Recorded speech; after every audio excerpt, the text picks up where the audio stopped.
Well, lockdown has now been in existence for almost a month. It is the new normal and it produces all sorts of challenges for all of us, doesn't it? Probably the most common sort of feeling is the feeling that we are restricted, that we're hemmed in. Some people will feel isolated if they're living alone. Other people will feel just there's too many people on top of me if there's loads of people in their home. But all of us, wherever we are on that spectrum, all of us, we will feel restricted. And the question in everybody's mind is how to best respond to these restrictions. You know, if you look in the media, there are all sorts of suggestions advancing your own education or advancing the state of your marriage, advancing your cooking skills or advancing how toned your abs are. Mine are very toned. Advancing your box set binges or advancing your mental well-being. The list goes on and on. We're restricted, but how are we advancing in the restrictions? In our house, to try and sort of help everyone advanced in the midst of the restrictions, I told our older two children that they would always be asked in future interviews, they'd always be asked, how did you best use your lockdown time? So they needed to think through, to come up with some project to complete or some new thing to take up.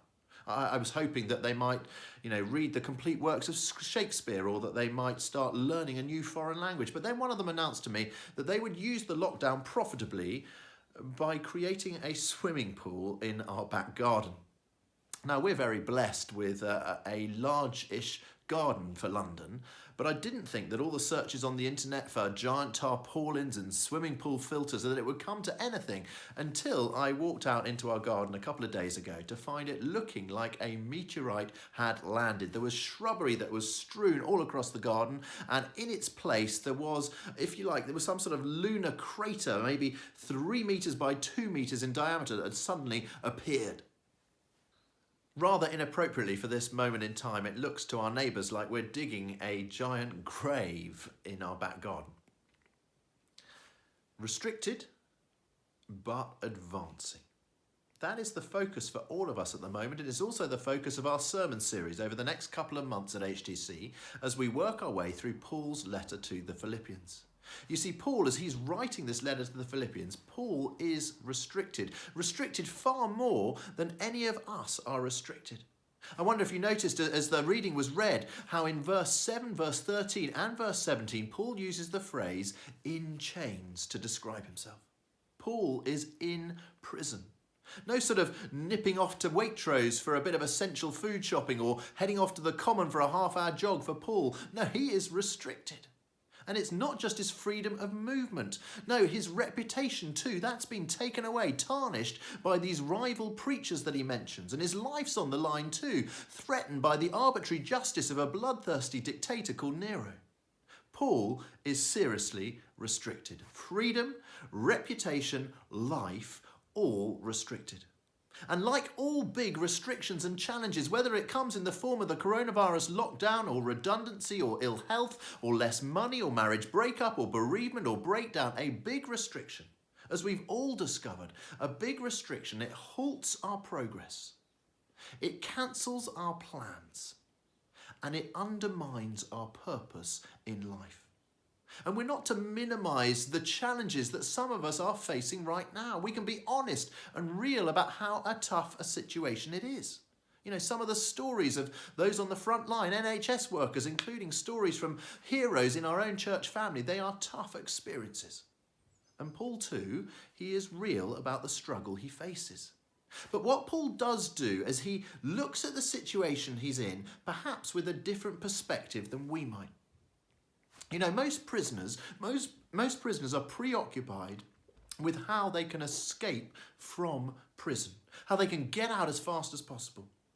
But Paul, he was preoccupied with something very different. Most prisoners are focused on advancing out of the restrictions, but Paul is focused on advancing within the restrictions. And what we find is Paul's focus, it is on advancing two things. Advancing two things, not his grasp of Italian and building a swimming pool, but the two things that Paul is focused on advancing is advancing the gospel and advancing his own faith. So first, advancing the gospel. Last Sunday on Easter Day, I finished our online service by quoting a bit of a poem by Christy Botha, a wonderful poem that's mimicking the Dr. Seuss poem about the Grinch that stole Christmas. The poem's called The Virus That Stole Easter. And really the poem, it's really a prayer. It's a prayer that 2020, with all the restrictions that the coronavirus situation has brought upon us, it's a prayer that 2020 might be known not just as a year of survival, but it might also be known as a year of revival. And you know, that's Paul's desire too, in the midst of his restrictions in prison. Just have a look at verse 12. Paul writes this. He says, "Now I want you to know, brothers and sisters, that what has happened to me has actually served to advance the gospel." You see, Paul, he was glad to be more restricted if it meant that the gospel might be less restricted. And that's what's happened, both as he preaches the gospel to the palace guard where he was in prison, but also as other people, other preachers, even with wrong motives, they preached more and they preached more boldly now that Paul was in prison. And in many ways, that is what we are experiencing now at the moment too. We're experiencing more people tuning into our Sunday services online than would normally come to our church on a Sunday. There are more opportunities to share the gospel in the global media. And just look at what a media star my friend Pat Allerton has become, dubbed the portable priest, on his bike and with a couple of speakers singing Amazing Grace and sharing a short message of gospel hope. And you know, you don't have to be the portable priest to be advancing the gospel. I think the temptation for all of us is to think, well, life's tough now. Life is so restricted. You know, in the future, when I'm free, I can speak about the gospel with my friends then, but not now. Now I'm just going to keep my head down. I'm just going to survive now. But I want to challenge that thinking in each one of us. Paul says to us, he says, right now, with where we are right now, with life, with all its complications, all its challenges, all its restrictions, right now, how can you and I speak of Jesus now? There's Paul, he's in prison, and he challenges us too. He says, either remotely or with those we live with, how can we now be advancing the gospel? I've got in touch with a couple of old friends that I haven't been in touch with for a few years, and I've shared with them. People are searching. And then I'm also particularly struck by the importance of parents at this time, us who are parents, advancing the gospel with our children in this time of lockdown. I love the example and the story of Susanna Wesley. I don't know if you know it. She had 19 children. She was a part of a very poor family. The husband was in prison twice as the children were growing up. She educated her children pretty much single-handedly. She shared the good news of Jesus with them. She was rarely able to leave her home as she was just running the house, schooling the children, farming the land. Yet she used to carve out an hour of her day where she put her apron over her head to pray. And the children knew that they were not to disturb their mum for that 1 hour. And those children that she spent all the time investing in, those children included the famous John and Charles Wesley. John, the evangelist, the founder of the Methodist Church. Charles, the great hymn writer.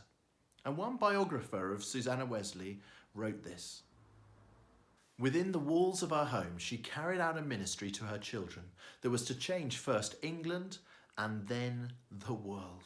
Isn't that incredible? Isn't that incredible? Within the walls of her home. Oh, that may be the case for us too at this time. A ministry that might change this land that takes place within the walls of our own home. And you know, that was Susanna Wesley's prayer herself. As a young woman, this is what she wrote. She wrote, "I hope the fire of revival I start will not only burn over all of London, but over all of the United Kingdom as well. I hope it will burn all over the world." I said a few months ago that the theme of this year for HTC was the reordering of our hearts. But you know, what we're experiencing now is not just a reordering of our hearts, but we're experiencing a reordering of our world. And my prayer is that we will see this reordering being used by God to bring revival, not just survival.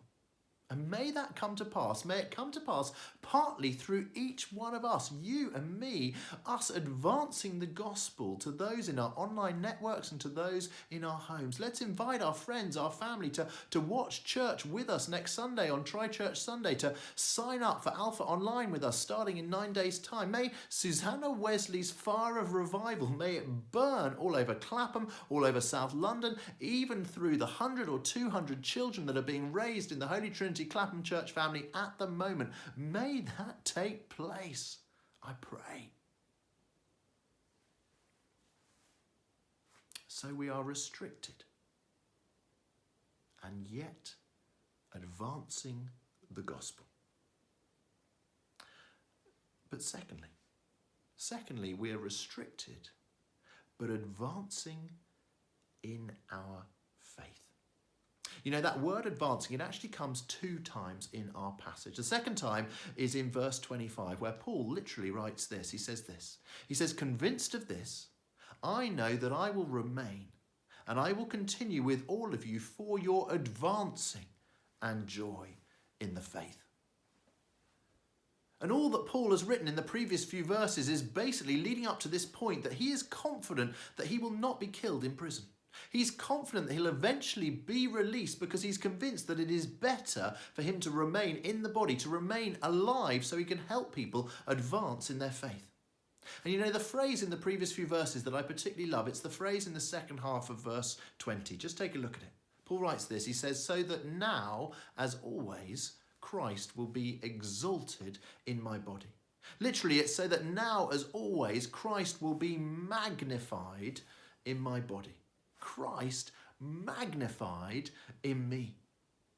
Now, we've all been becoming experts on Zoom. We know when to mute the mic and when not to. We know the sort of Zoom etiquette now. We've seen the clips of the epic fail Zoom meetings. You know, the team meeting where the woman takes a laptop to the loo, or the team meeting when it gets to the end and then the guy stands up and he's just wearing his boxer shorts. We've seen that. But the other Zoom etiquette no-no is when people, when they have their video camera too low. They have their video camera too low and it points up at them and it magnifies their nose. It magnifies their nose from the low angle to be this huge, sort of magnificent, magnified honker of a hooter. And, you know, you can see up their huge magnified nostrils as well. It's frightening. Scientists have apparently said that actually Zoom magnifies your nose, apparently, up to 30% bigger than it actually is, which is a great comfort to those of us, such as myself, who are over-proportioned nasally. Just thought you'd like to know that. So magnified noses and nostrils, they're a no-no. But Jesus magnified. Jesus enlarged. Jesus exalted. That is a yes, yes. Jesus magnified. And just look at how Paul continues that verse. He says, so that now as always, Christ will be magnified, exalted, enlarged. Christ will be magnified in my body, whether by life or by death.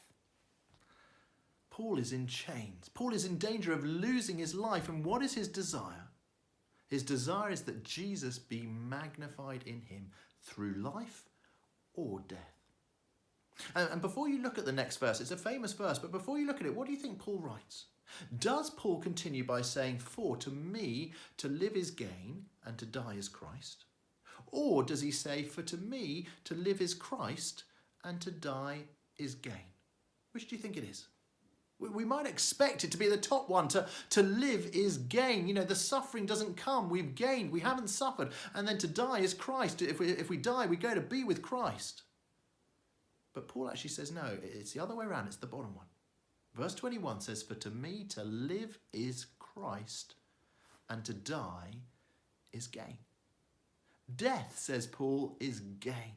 Death is better by far, he says in verse 23, because then we will be with Christ. We'll be face to face with him in heaven. Death and suffering and sin will no longer have any claim on us. You know, it was Henry Venn who was the founder of the Clapham sect. It was his son, John, who became rector of HTC a few decades later. But for Henry Venn, in 1797, on his deathbed, when Henry Venn was told by his doctor that he only had a fortnight to live, the prospect of dying and being with Jesus just so excited and elated Henry Venn that apparently he then lived for another 3 months. To die is gain. To die is gain, and to live is Christ, says Paul. To living is all about Christ, helping others grow in Christ as Jesus Christ is exalted and enlarged and magnified in us. And if to live is Christ, if that is what drives you and me in our lives, if we are all about to live is Christ, not to live is me or to live is something else, but if we are about to live is Christ, well then it brings us such joy. Joy even in the midst of restrictions and challenges and struggles. Verse 25 again, it says, convinced of this, I know that I will remain alive, and I will continue with all of you for your advancing and joy in the faith. And really that's where I want to finish the sermon today, with joy. You know, Philippians, it is a letter that is full of joy. I think it's 14 times in the letter that Paul uses the word joy. He's realistic too, of course he is. He refers to this situation that he's in prison. He calls it a struggle, verse 30. And our situation, it is a struggle too. Let's not diminish that. Let's not pretend otherwise. You know, some people listening today, you'll be struggling badly at the moment. You'll be struggling health-wise or finances-wise or emotions-wise or coping with isolation-wise or mourning the death of a loved one-wise. Please, would you click the I would like prayer button on the webpage if you'd value someone praying with you today. And yet, here's Paul. Here's Paul. He's in chains. He's in prison. He is in lockdown. And yet, he is full of joy amidst the struggle. Paul is certainly restricted, and yet he is advancing and advancing with joy. Just as I close, look back to the prayer that Paul prays right at the start of his letter. Verse 4. This is what he prays. He says, in all my prayers for all of you, I always pray with joy because of your partnership in the gospel from the first day until now, being confident of this, that he who began a good work in you will carry it on to completion until the day of Christ Jesus. I don't know what the future holds. We may lose our job or our health or our money or our freedom. We may even lose our life. But you and I, if we're in Jesus, we cannot lose our eternal life. God says he will carry on to completion the good work that he has begun in you. And he will carry it on, this good work in you of advancing the gospel and advancing your faith. He will continue it on, even in this time of restriction. Amen.